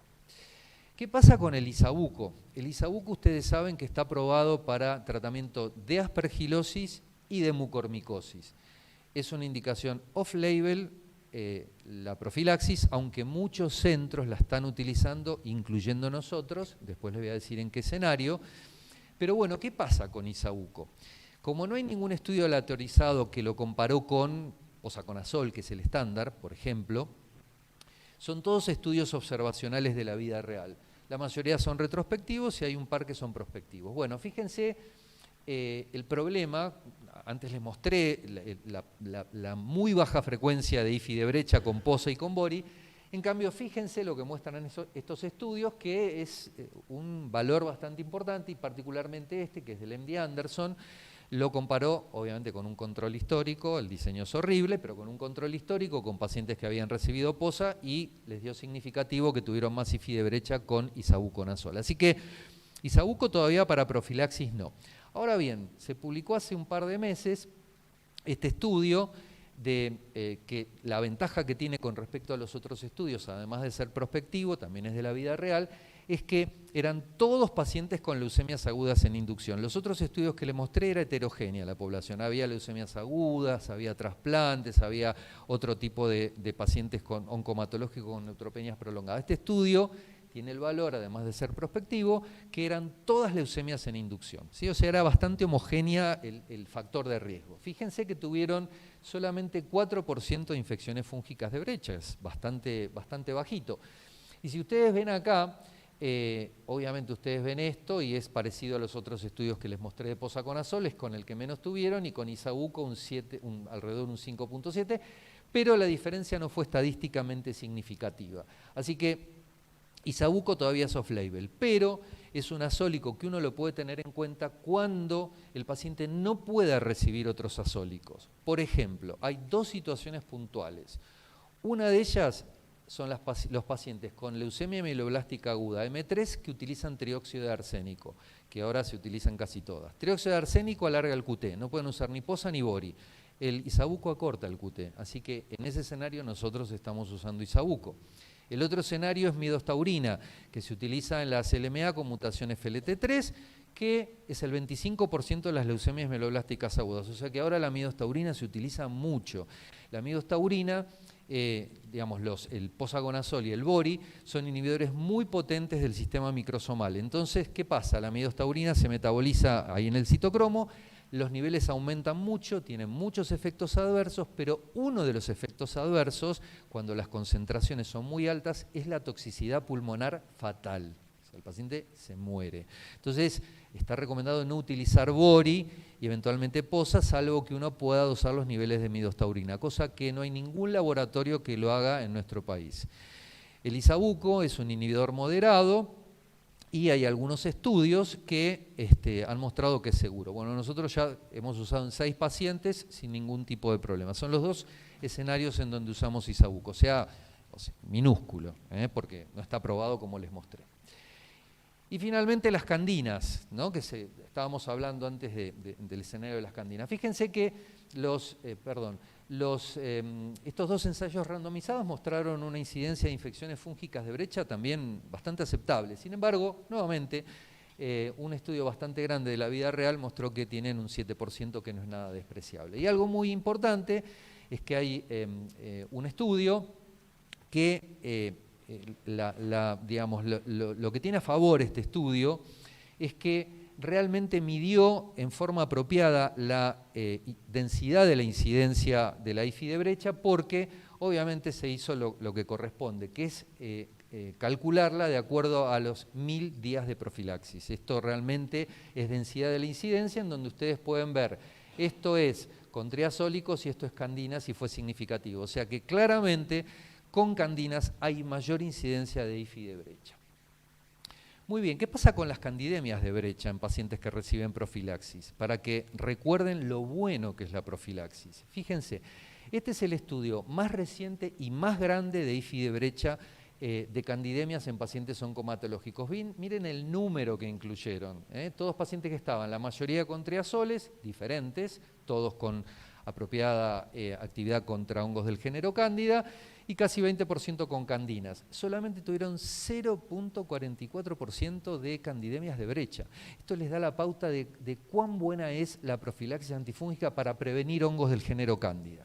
Pero bueno, fíjense la epidemiología. Sí, acá la epidemiología cambió terriblemente, porque casi todas son especies no albicans. Y en este caso, Tropicalis para este estudio fue la más frecuente. Así que sí, tenemos que esperar cándidas no albicans, que son más frecuentes. Pero esto, como les mostré anteriormente, depende de la región y del centro. Y con respecto a hongos filamentosos, esta diapositiva ya se las presentó Fernando, pero bueno, este es un estudio muy interesante en donde compararon en un centro de Francia pacientes oncomatológicos que tenían infecciones fúngicas por hongos filamentosos sin antifúngicos, profilácticos o terapéuticos, con pacientes que recibían profilaxis con posaconazol o voriconazol, en donde ustedes pueden ver las diferencias que son realmente muy importantes. Fíjense que los que recibían posa o bori La mayoría de las especies fueron hongos no aspergillus, que es todo esto de la torta, y el 31% inclusive fueron hongos raros. Y dentro de las especies de aspergillus, fíjense que cerca de la mitad fueron especies crípticas como Aspergillus sustus, que tiene, digamos, mucha dificultad para tratamiento. Muy diferente de lo que pasó en las que no fueron de brecha, en donde solamente hubo un 9% de hongos raros, solamente 44% de especies de Aspergillus y la mitad fue Fumigatus. Así que claramente la epidemiología de los hongos filamentosos cambia de acuerdo a los antifúngicos. Muy bien, como ven, es un problema. Es un problema que puede ser, de acuerdo a lo que utilicen de estrategias de profilaxis, mayor o menor, pero es difícil de diagnosticarla y es difícil de tratarla. Así que ahora vamos a, ya que los introduje en donde lo que uno quiere prevenir, ¿se acuerdan que dijimos aproximadamente un 50% de los pacientes neutropénicos prolongados severos, 50, 60, llevan tratamiento antifúngico empírico? Ustedes acaban de ver los números, no son 50, 60%, no les mostré esos números. Así que ya les estoy diciendo que claramente estamos sobre tratando a los pacientes. Muy bien, ¿de dónde sale la evidencia para decir, yo a un paciente con más de 4 a 7 días, como son muy frecuentes las micosis, le tengo que poner tratamiento antifúngico? Salen de estos dos trabajos. El primero es de Pizzo, Philip Pizzo, que fue el papá de la neutropenia febril, uno de los papás junto con Bodey, en donde hizo un estudio donde solo se incluyeron 50 pacientes. Fue un estudio con 3 ramas. Pacientes neutropenia prolongada, en donde en una rama le seguían con antibióticos hasta que salga de la neutropenia, en otra rama le suspendían los antibióticos antes, y en otra rama los dejaban con antibióticos y además le agregaban antifúngicos. En esa rama lo que vieron, pero fíjense que las ramas son de 17, 18 pacientes cada una, vieron menos IFI, sobre todo menos candidiasis esofágica, no menos IFI sistémicas, pero en esta época nuevamente no había prácticamente tomografía, no había galactomanano, no se hacían BAL, así que tiene esos inconvenientes. Después el EORTC, Mycosis Study Group, hizo un estudio bastante más grande en donde empezaron la terapia antifúngica empírica al 4.º día, en pacientes que solo tenían fiebre. ¿Y qué vieron ellos? La respuesta fue similar en los pacientes que no recibían antifúngicos empíricos, lo mismo que la incidencia de IFI, que si bien parecería que fue mayor en los que no lo recibieron, pero no les dio significativo. No fue significativa la mortalidad tampoco, pero en el subgrupo de pacientes que no estaban en profilaxis sí tuvieron en forma significativa menor IFI. O sea que en los que no tienen profilaxis, este estudio mostró que sí es mejor. Y la mortalidad justo pegó en el límite de la significación estadística. Así que este estudio dice que bueno, podría tener menor mortalidad y en los pacientes que no reciben antifúngicos profilácticos deberíamos o debemos usar antifúngicos empíricos. Muy bien, después de estos estudios empezaron a surgir muchos otros que compararon diferentes antifúngicos. Así que yo no los voy a cansar, obviamente, les voy a mostrar los más importantes, que son estos 3. Fíjense que el autor es el mismo de todos, que es Thomas Walsh, que es un capo de la micología a nivel mundial. Son todos estudios randomizados. La diferencia es que este es la droga patrón, que era anfodesoxicolato, la compararon con anfoliposomal en un estudio randomizado y controlado, con un número muy importante de pacientes. No tenían profilaxis antifúngica, ninguno de los dos grupos. Fíjense que el éxito era entonces un compuesto en donde es respuesta de la fiebre, mejoría clínica, que no diagnostiquen IFI, etc. Y en algunos agregan mortalidad, no en todos.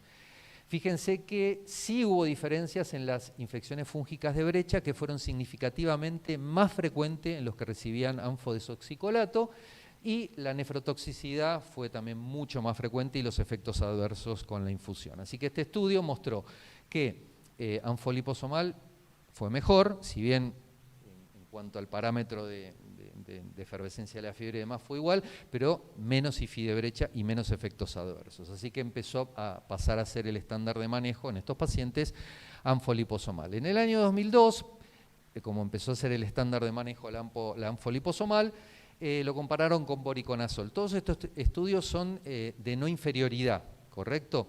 Entonces, siempre el margen, de acuerdo al estudio, buscan un determinado margen de no inferioridad. Bueno, este estudio, fíjense acá el éxito, también medido por un compuesto, en donde no cumplió, esto fue estadísticamente significativo, no cumplió con el 10% del margen de no inferioridad, ¿sí? Pero más allá de eso, y lo cuestionable, que la FDA no lo aprobó para esta indicación, por eso, es que hubo menos IFI de brecha con Bori que con Anfo-liposomal, y que eso es re importante. Pero bueno, no lo aprobó y hasta ahora no está aprobado para tratamiento empírico. Y la nefrotoxicidad fue comparable. Y finalmente, el último estudio, que comparó al que seguía como estándar de cuidado, campofungina, que es el estudio más grande. Fíjense que la mayoría de los pacientes tenía alguna profilaxis antifúngica, fue comparable, lo mismo que en la IFI de brecha, pero hubo menor nefrotoxicidad en forma significativa y también una tendencia a menor mortalidad, que no fue estadísticamente significativa, pero tuvo tendencia. Por eso es que a partir de este estudio se empezó a popularizar el uso de caspofungina como tratamiento empírico. ¿Qué dicen los metaanálisis? Bueno, este es el primer metaanálisis publicado de tratamiento empírico antifúngico versus no tratamiento, versus placebo, versus polienos orales. En donde ustedes pueden ver acá los que recibieron polienos, los que recibieron triazólicos. En el forest plot van a ver que los que recibieron polienos fue a favor. En los de triazólicos pegaron ahí en la punta, pero cuando tienen, digamos, todos estos estudios, fue a favor del tratamiento empírico antifúngico en cuanto a al tratamiento y a la prevención de las IFI. Así que, bueno, este metaanálisis mostró un poco los datos que les vengo diciendo. Esto es algo muy interesante, se publicó hace poquito, es un metaanálisis de los estudios publicados de Anfo-liposomal versus candinas. La mayoría de los estudios son con caspo, pero también hay algunos con mica, en donde ustedes pueden ver acá la mortalidad favorece, ahí pegan el punto, pero favorece, acá la significancia estadística está ahí. ¿Se acuerdan que en el estudio del New England se los mostré? A inclusive candinas, ¿sí? Y en esta, perdón, no sé qué me pasó porque en realidad esto era, sale mortalidad y acá también sale mortalidad, pero bueno, no sé por qué. Esta parte, perdón, esto que está aquí, esto es infecciones fúngicas y esto es mortalidad. Me faltó la otra parte que son efectos adversos. Así que este metaanálisis mostró que las candinas, un poco lo que decían antes, son iguales o mejores que la anfo-liposomal. ¿Y qué pasó entonces? ¿Por qué el tratamiento antifúngico empírico se está dejando de usar?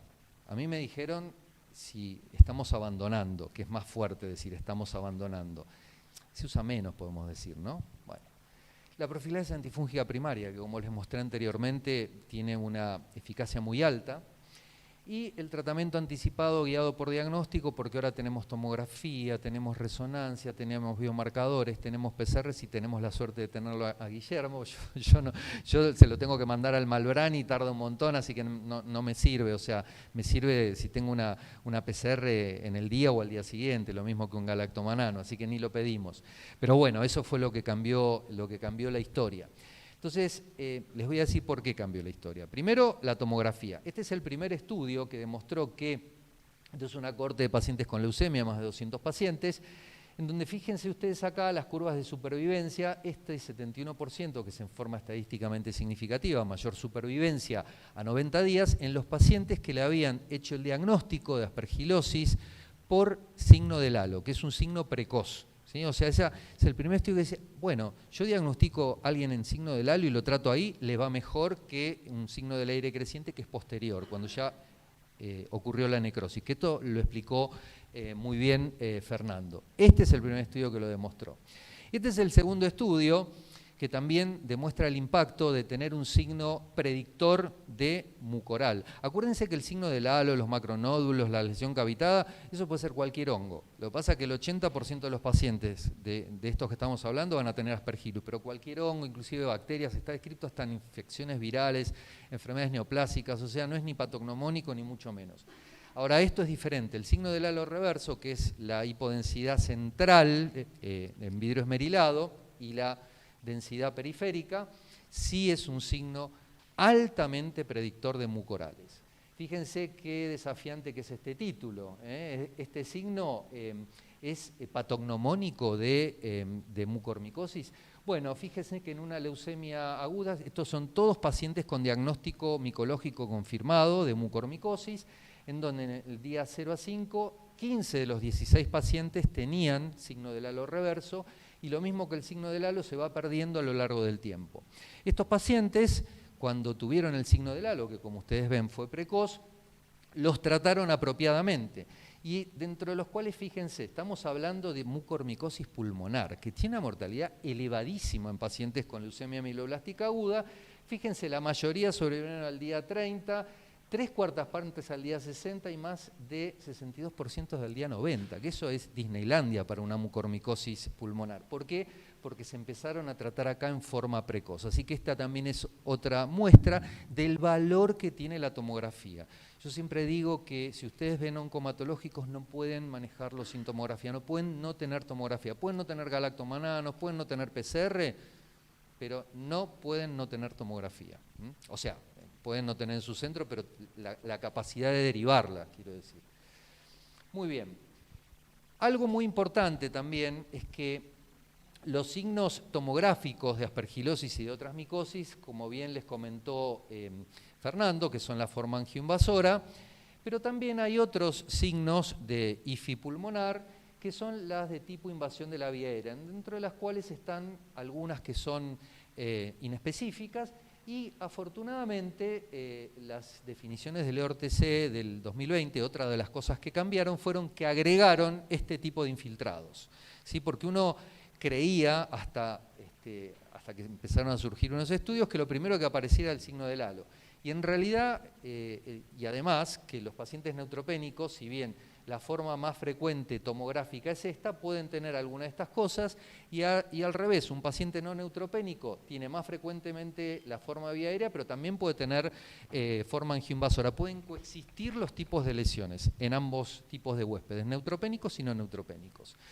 Bueno, este es un gráfico muy interesante de Nucci, en donde ustedes pueden ver que estas son, digamos, cómo evolucionan las lesiones en una aspergilosis, ingresa a través de los bronquios y los alvéolos, y lo que primero vemos son cosas inespecíficas, invasión de la vía aérea como árbol en brote, infección, vidrio esmerilado, y luego aparece el nódulo con halo. O sea, el nódulo con halo es precoz, pero más precoz es lo inespecífico.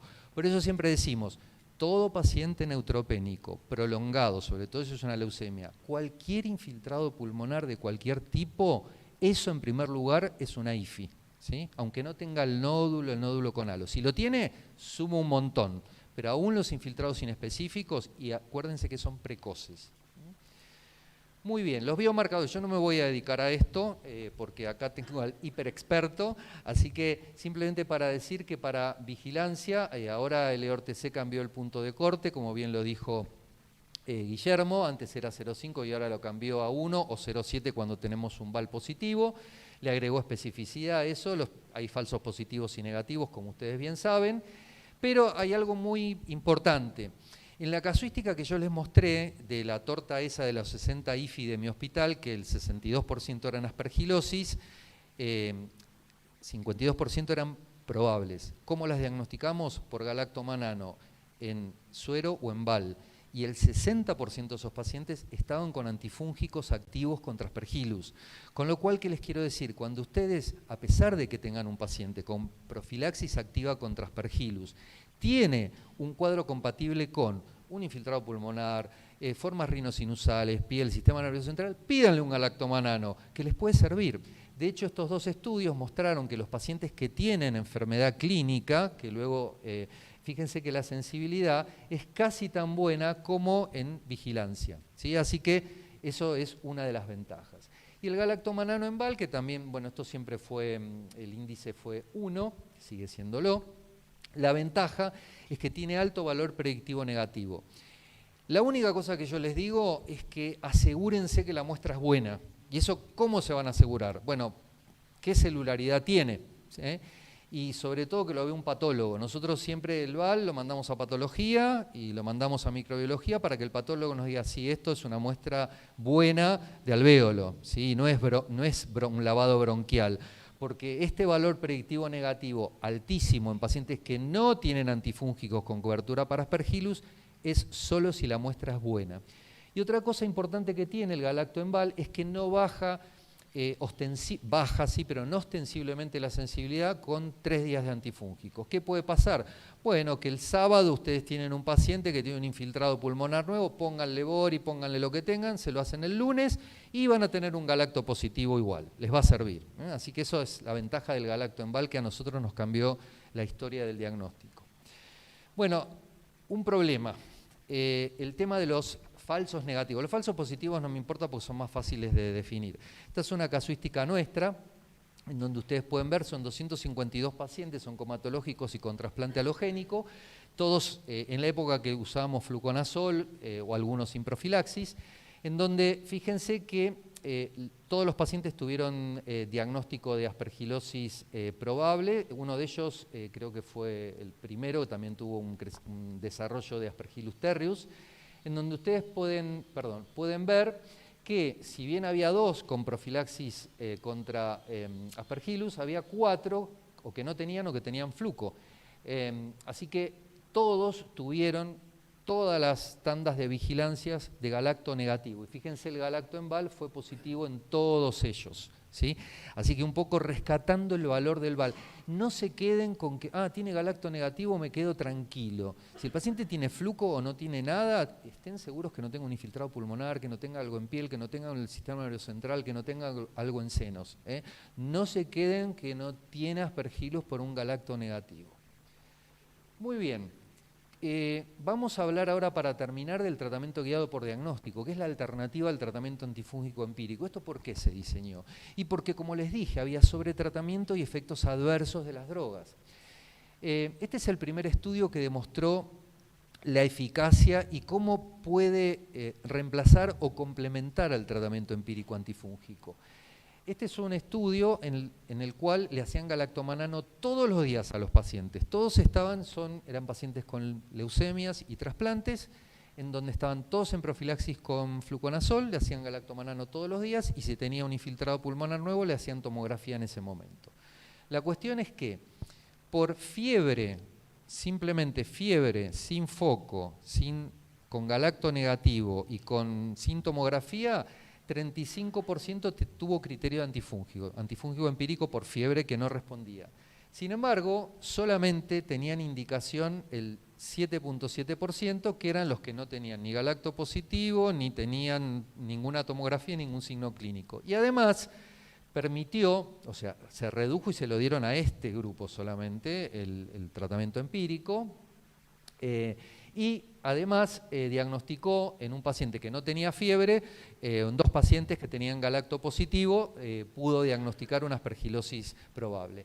Lo más importante de este estudio es que no se subdiagnosticó ninguna aspergilosis y que la sobrevida en las micosis que habían diagnosticado fue el 63%, que fue muy aceptable para las micosis por hongo filamentoso. Fue el primer estudio que dijo, bueno, esto puede funcionar, pero hay que confrontarlo con el tratamiento empírico. Así que luego surgieron estos primeros 3 trabajos, que son trabajos randomizados abiertos, en donde, fíjense que la población varía, pero son todos neutropénicos de alto riesgo.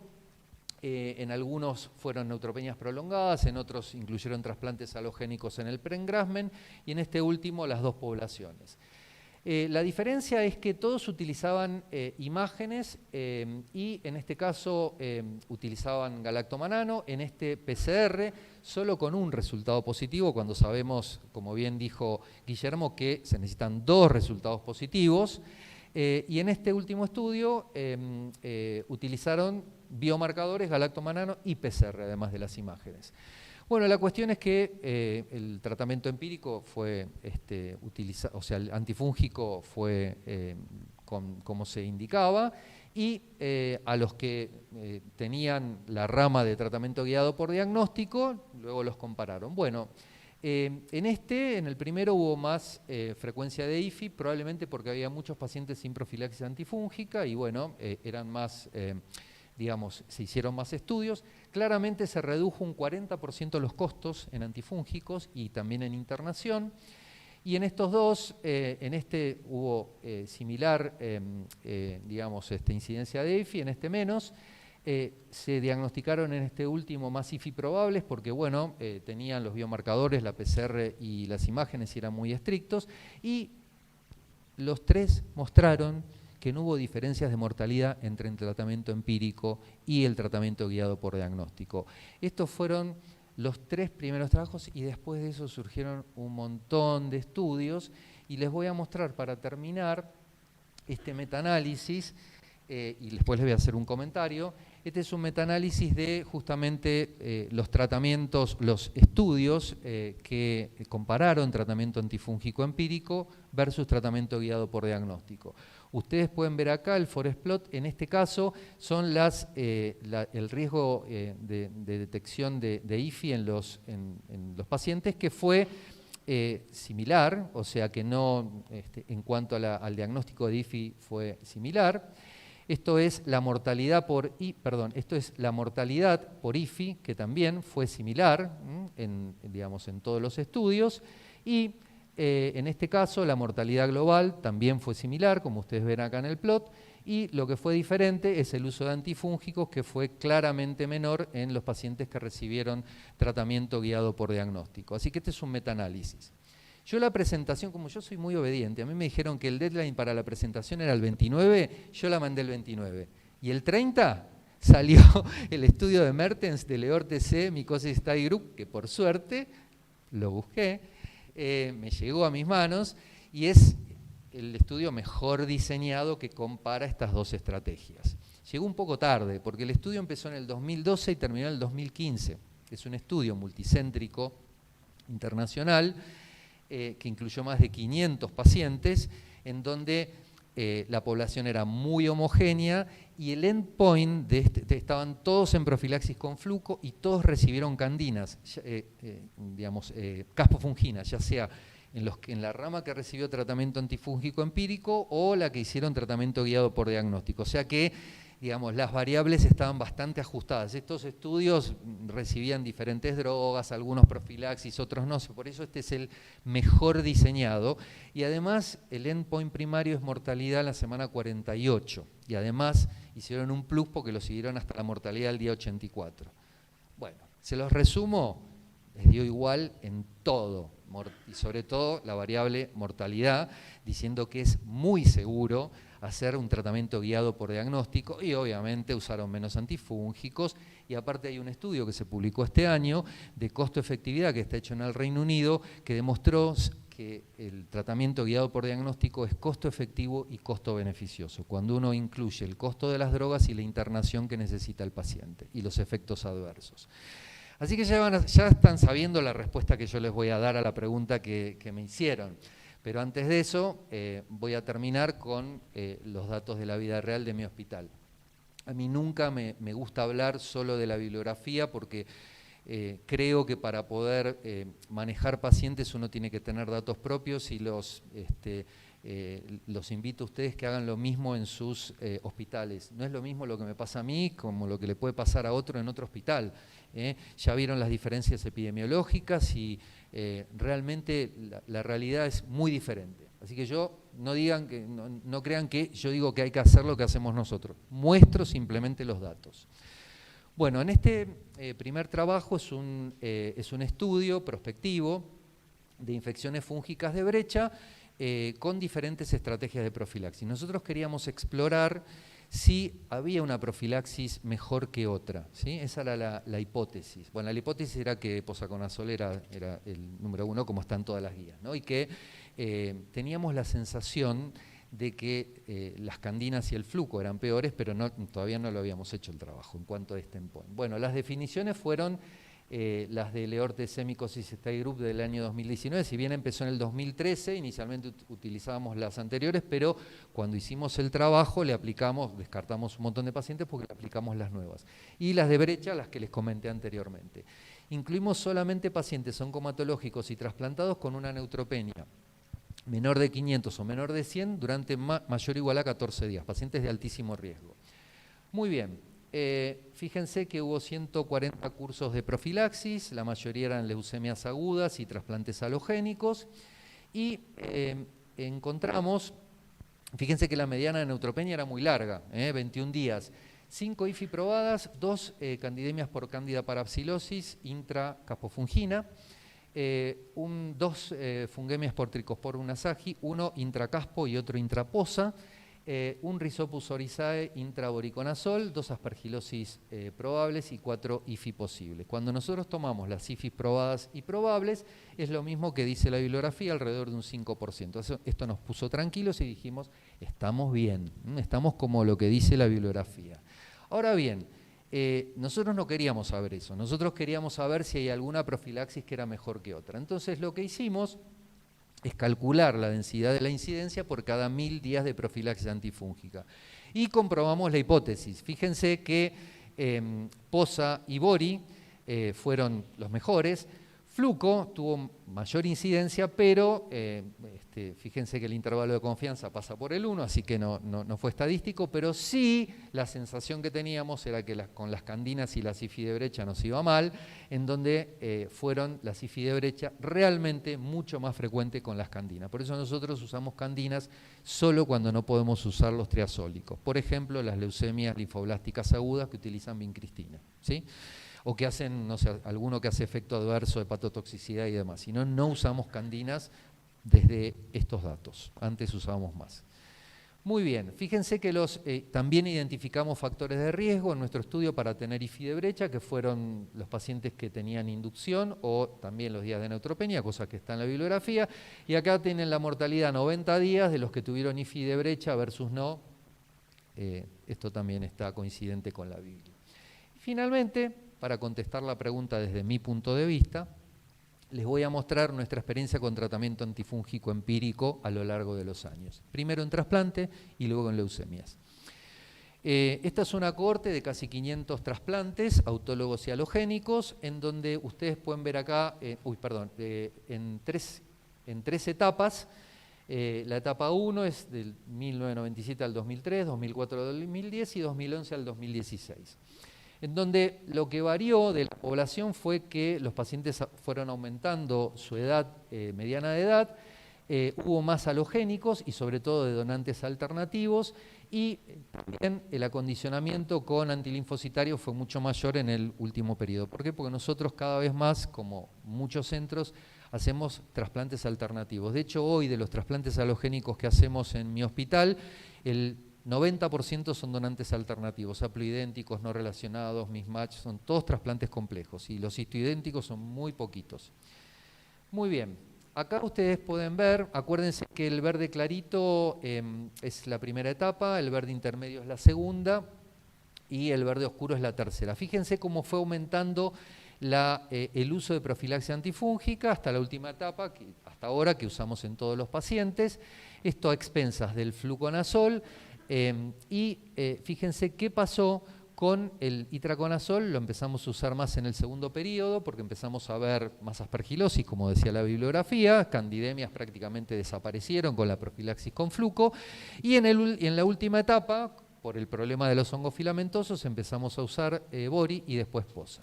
Acá ustedes lo tienen desglosado por trasplantes autólogos y halogénicos, que fue un poco, digamos, cuando uno ve los triazólicos, sobre todo el Bori, lo empezamos a usar mucho más en halogénicos digamos, en esta última etapa y hasta ahora.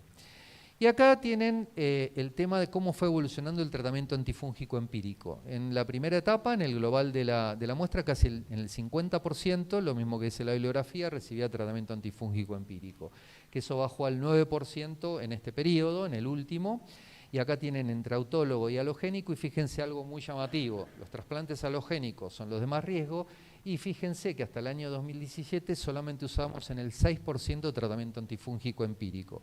Y ahora les puedo decir, que tengo los datos actuales que no estaban en este trabajo, es un 2.5%, o sea, en casi nadie utilizamos tratamiento antifúngico empírico. ¿Qué nos pasó con las leucemias agudas? Estos son 230 leucemias agudas, todas en inducción o en reinducción, porque estaban en recaída. Les quiero mostrar dos cosas. También las dividí en 3 periodos, del año son casi 20 años, en donde ustedes pueden ver acá, tratamiento antifúngico empírico, sin profilaxis antifúngica, cuando no usábamos, cuando usábamos fluconazol, que bajó un poquito, y cuando empezamos en esta corte que solo usamos posaconazol, bajó de un 24% a solo un 4%, y el uso de anfotericina desoxicolato, la mayoría en este periodo usaba eso, y ahora no usamos desde el 2009-2010, que ya no usamos más, ninguna anfotericina desoxicolato. Así que esta es la historia de mi institución, así que ya saben cuál es la respuesta desde mi punto de vista.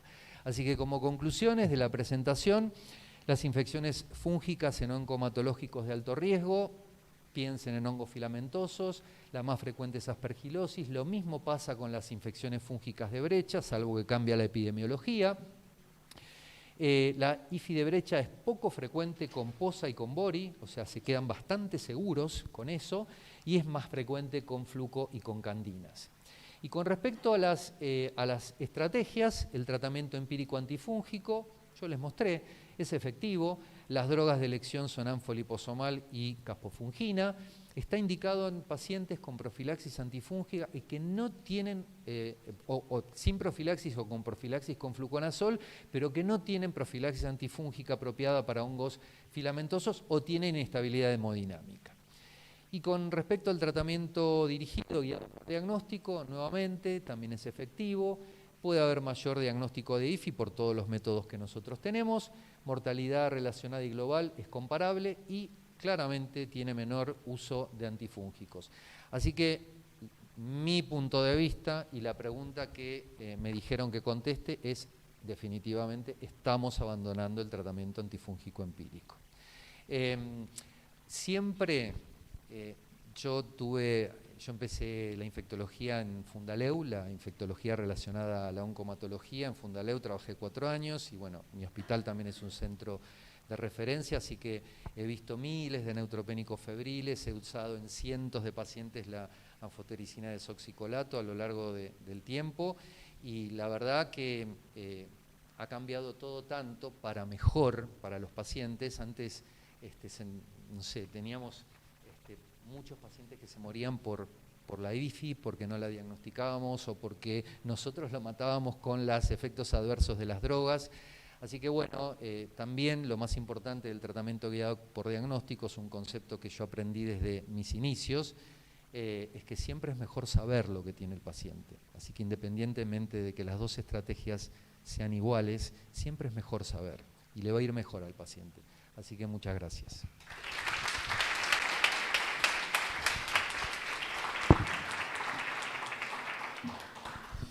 Bueno, Fabián, muy amable, muchas gracias. Casi llegás, pero no llegaste. Sí. Muy claro, nos pudiste responder lo que te preguntamos. Bueno, vamos a presentar entonces a los panelistas que nos van a ayudar un poco con las preguntas que seguramente tendremos. Una de ellas es Adriana Rocaspana, que es médica hematóloga, es jefa del servicio de hematología del Hospital Centenario y profesora de la Facultad de Ciencias Médicas de la Universidad Nacional de Rosario. Y otro es nuestro amigo Roberto Parodi, que es profesor adjunto de la Cátedra de Clínica Médica de la Facultad de Ciencias Médicas de la Universidad Nacional de Rosario y vicedirector de la carrera de posgrado de Clínica Médica de la Universidad Nacional de Rosario. Le voy a ceder el micrófono para que nos ayuden un poquito a ver cómo podemos preguntar en función de lo que han expuesto los compañeros. Bueno, gracias a ustedes, excelente la exposición, gracias doctor. Bueno, ¿qué más agregar? A mí me gustaría completar el concepto de que los pacientes oncohematológicos disponemos cada vez más de mayor cantidad de fármacos, de quimioterapia, y que el armamento se está ampliando cada vez más y que por eso tenemos que esperar todas estas sobreinfecciones. Más allá del concepto de la neutropenia, estos pacientes tienen alteraciones en la funcionalidad de los granulocitos, monocitos, macrófagos, citoquinas, y esto hace que ustedes como jóvenes tengan que tener ese pensamiento más allá de la neutropenia, que en el paciente oncohematológico tenemos que actuar rápido y, como dijo el doctor, si tenemos la confirmación diagnóstica, mejor con la mirada en el hongo. Sí, yo también tenía mis dudas con respecto a la profilaxis, sobre todo en pacientes de alto riesgo. Definiendo pacientes de alto riesgo como para infecciones fúngicas, siempre hablando de este tema, pacientes con leucemias agudas, LMA, LLA, leucemias agudas en recaída, pacientes cursando un trasplante autólogo o un halogénico, un haploidéntico. Calculo que esos son los pacientes de alto riesgo, ¿cierto, doctor?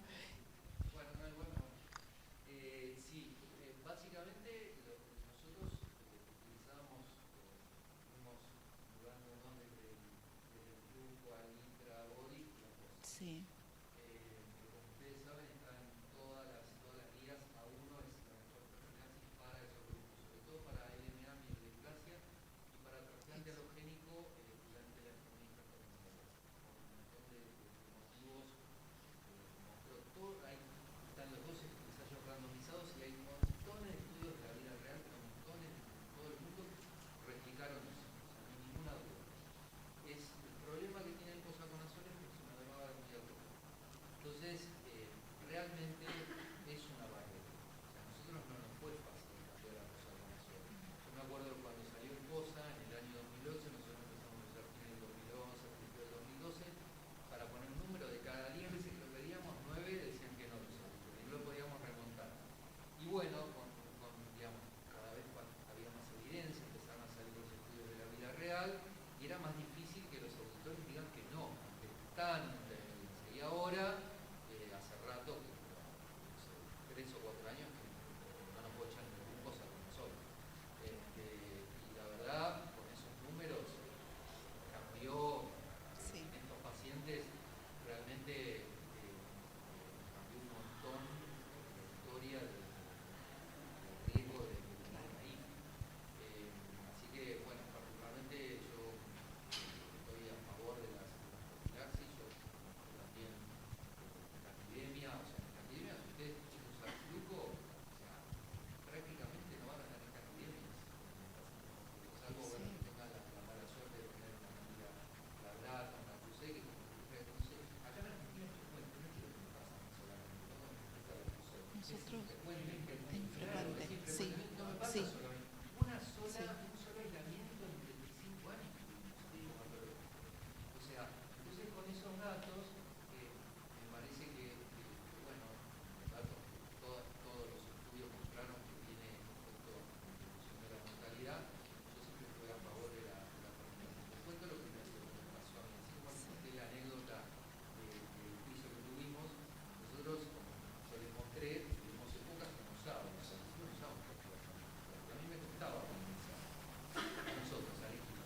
Bueno, la cuestión es que tuvimos una paciente con una LMA que hizo una profilaxis, una chica joven, hizo una candidemia, a las 3 horas y yo pensé que iba a tener una candidaria. Yo sé que la cara de esa chica no me la olvido más. A partir de ahí empezamos a usar fluconazol, empezamos a usar todo fluconazol y desaparecieron las candidemias. Eso no me olvido nunca. Entonces yo soy un ferviente defensor de los profilaxis. Y ahora con la epidemiología que tenemos con los hongos filamentosos, yo trabajo en un hospital que está construyendo una torre al lado de una torre nueva, y yo ahora, loco, dejo el posaconazol. Porque, obvio, tengo un factor de riesgo adicional. Sí, Así que, pero bueno, la realidad es que es difícil el acceso, está claro, pero bueno, uno tiene que tratar de... Sí, tal cual. Nosotros acá en el hospital público, la cuestión de costos, nos es difícil acceder al posaconazol. Hemos llegado hasta el isavuconazol en una mucormicosis que tenemos actualmente. Voriconazol tenemos. El seguimiento con galactomanano, yo lo señalo al doctor. Sí, y bueno, tenemos acceso a las tomografías de control. Bueno, totalmente. Eso lo hacemos y gracias al doctor José Cosi, que nos ayuda y nos avala en todo esto. Sí, realmente él nos está guiando en el manejo de los pacientes oncomatológicos. Roberto, ¿vos querías decir algo? Bueno, no, sumarme primero a las felicitaciones, me resultó sumamente claro e interesante la exposición. Trabajamos juntos, estamos de clínica, está Damián Águila, José Cosi y el equipo de la doctora Rocaspana que nos provee los pacientes oncomatológicos. Nosotros venimos haciendo series de nuestros pacientes neutropénicos febriles y la misma sensación, hicimos una de 2007-2012 que fue multicéntrica, después otra 2014 y una última, y pasamos de la anfotricina desoxicolato al liposomal, el voriconazol, y la sensación siempre la misma que nos queda como a veces de sobretratamiento que usted expresaba. Pasamos sin galactomanán a con galactomanán, mejoramos un poco, pero lo que terminamos confirmando son muy pocos casos comparado con la cantidad que se trata, y el tratamiento, me acuerdo en la primera serie fue algo así del 30%, total de neutropénicos, había mezcla, aunque predominan los oncomatológicos de alto riesgo, y ahora un poco más en el uso y en los tratamientos, pero con muy baja confirmación. Y nos queda esa sensación a veces en algunos pacientes de sobretratamiento. Es el comentario. La pregunta o duda, usted en un momento, con el tema de la tomografía y el nódulo del halo, estamos todos de cabeza, con lo inespecífico, cuando dio el concepto de adelantar o ya tratar. Por ahí, para aclarar, porque que quede claro en el público, esto es cuando tenemos alto riesgo y ya después de unos cuantos días ya con antibiótico en amplio espectro y con fiebre. ¿Está? Porque si no, digo, tengo miedo que alguno infiltrado al ingreso y ya se quiera tirar.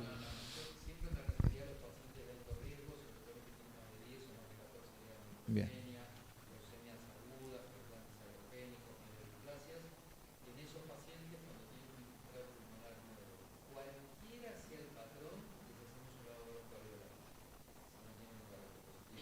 Nosotros, afortunadamente en nuestra institución, fuimos, creo que todo el mundo debe tener, o lo debe tener o lo ha tenido, el problema de que tanto los fibromas como los organismos que hacen toda la parte de senos, no querían hacer los procedimientos invasivos, buscaban galactopenio. Bueno, nosotros venimos luchando durante años hasta que logramos convencerlos y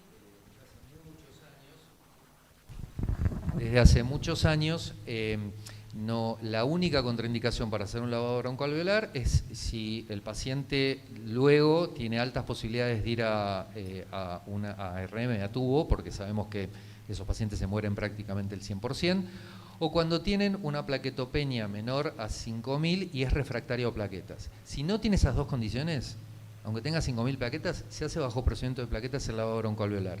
Y lo mismo pasa con la cirugía endoscópica de senos.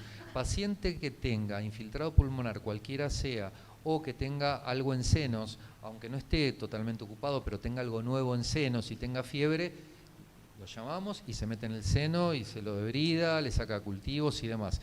Somos bastante invasivos y tuvimos una tasa de complicaciones bastante baja. Solamente una paciente entró en el RM y no se murió, pues salió de la neutropenia, por suerte, por un VAL, pero fue una sola de 100 y pico de VAL.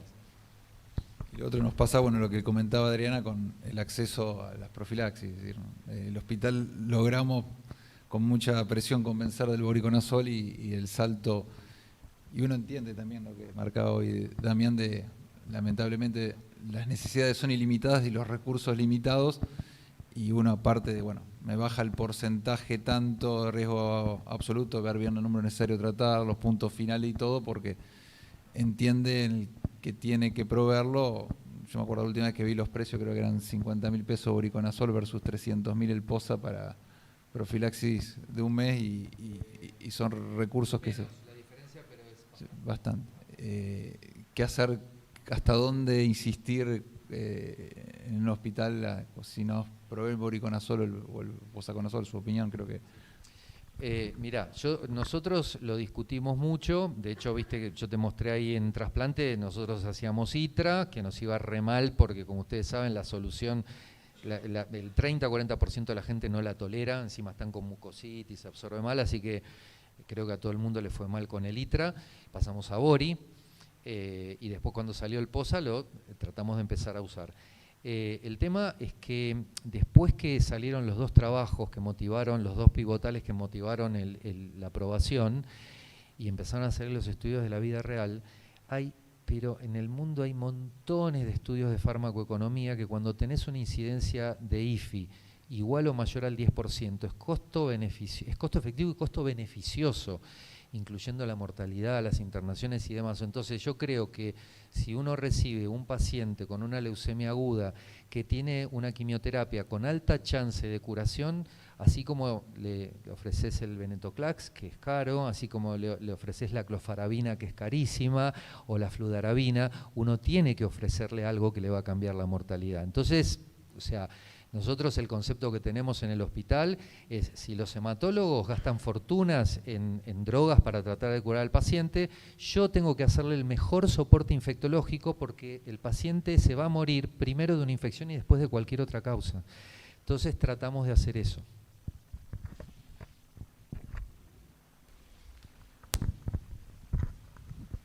Bueno, muchas gracias por haberse tomado el tiempo de hacer las preguntas y aclararnos a todos las ideas. Y muchas gracias por haber venido y haber compartido esta última mesa, Fabián y Guillermo, haber viajado y haber, como todos los que han venido, los panelistas que nos acompañan y los que nos han acompañado a lo largo del día, ustedes como respetando siempre con una respetuosa escucha y con la presencia hasta el final de la jornada. Todo esto es hecho, como les dije al principio, con muchísimo esfuerzo, con gente que labura por el pancho y la coca. Es lo único que le podemos ofrecer al final del día, que no queda nada, pero con muchas ganas de aprender y de seguir avanzando. Vamos a avanzar con el estudio multicéntrico. Van a estar viendo en ese momento, en la 6ª edición del año 2023, que nos encuentra a todos con algunas buenas respuestas de ese estudio y con otros, y los mismos y otros invitados que se vayan sumando para seguir haciendo un poquito de fuerza por las patologías fúngicas que tanto nos gustan. Así que el aplauso es para toda la gente que está ahí.